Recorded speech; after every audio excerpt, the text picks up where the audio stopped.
রাধে রাধে বন্ধুরা, জয় গৌর জয় নিতাই। আজকে তোমাদের নীল ষষ্ঠীর ব্রতকথা সম্বন্ধে কিছু বলবো। দেবাদিদেব মহাদেব এবং দেবী পার্বতীর বিবাহ উৎসবের তিথি হল নীলযাত্রা।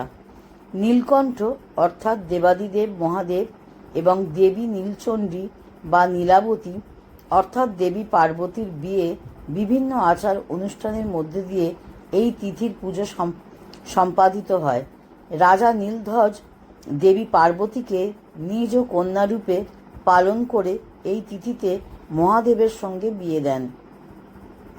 নীলযাত্রার অনুষ্ঠান শিবের গাজনের অঙ্গ, তবে এই অনুষ্ঠান একদিনের নয়, সমস্ত চৈত্র মাস সন্ন্যাস ব্রত রেখে শিবের পুজো করে চৈত্র সংক্রান্তির আগের দিন পালন করা হয় নীলযাত্রার উৎসব। গৃহিণীরা নীলযাত্রা পালন করেন সন্তানের মঙ্গল কামনায়। নীল পুজো সম্পর্কে নানা ধরনের লোককথা প্রচলিত আছে, তবে লোককথা যাই হোক, উদ্দেশ্য সন্তানের মঙ্গল কামনা। এই দিন নীলাবতীর পূজা করা হয়। সন্ধে নীলকণ্ঠ দেবের মহাদেবের ঘরে বাতি জ্বালিয়ে এই ব্রত পালন সম্পূর্ণ হয়। আগামী 29শে চৈত্র 13ই এপ্রিল সোমবার শ্রী শ্রী নীল পুজো হবে। তোমরা সবাই বন্ধুরা পালন করবে, আর যারা যেভাবে পারবে সেভাবে পালন করবে, যার যেরকম সম্ভব সে সেভাবে পালন করবে।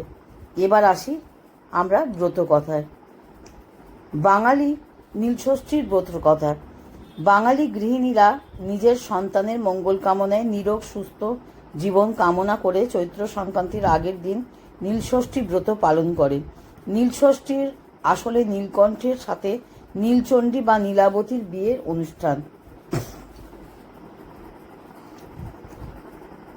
এক দেশের এক ব্রাহ্মণ আর ব্রাহ্মণী বাস করতেন। তারা অতি ভক্তি করে সমস্ত বার ব্রত পালন করতেন, তবুও তাদের সন্তান একটাও বাঁচে না। তাদের মনে এই ধারণা হলো যে এই সব বার ব্রত করে কিছু লাভ নেই, আসলে সমস্তটাই মিথ্যে। এই বলে তাঁরা সব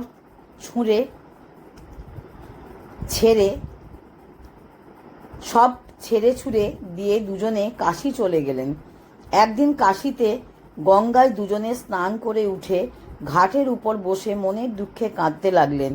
তাই দেখে মা ষষ্ঠী বুড়ির ব্রাহ্মণীর বেশে ধরে এসে তাদের জিজ্ঞাসা করলেন, হ্যাঁ গা, তোরা কাঁদছিস কেন? ব্রাহ্মণী বললেন, সে কথা তোমায় বলে কি হবে মা, আমরা বড় মনের জ্বালায় জ্বলছি। আমাদের অনেকগুলো ছেলে আর একটি মেয়ে হয়েছিল, কিন্তু সব কটাই মরে গেল। তাই ভাবছি যে সব বারব্রত ঠাকুরদেবদা মিথ্যে। আমরা তো কোনো বারব্রত বাদ দিইনি, তবে কেন আমাদের সব সন্তান মরে গেল? মা ষষ্ঠী বললেন, দেখ বাছা, তোমরা সব বারব্রত করো বলে মনে বড় অহংকার ছিল, সেই জন্য সব মরে গেছে। শুধু কি আর বারব্রত করলেই হয়? ভগবানের ওপর বিশ্বাস থাকা চাই, মন পবিত্র থাকা চাই, সবার কাছে নিচু হওয়া চাই। এক মনে মা ষষ্ঠীকে ডাকাও চাই, তবে হয়। তখন ব্রাহ্মণী বললেন, তাহলে আমাদের উপায় কি হবে মা?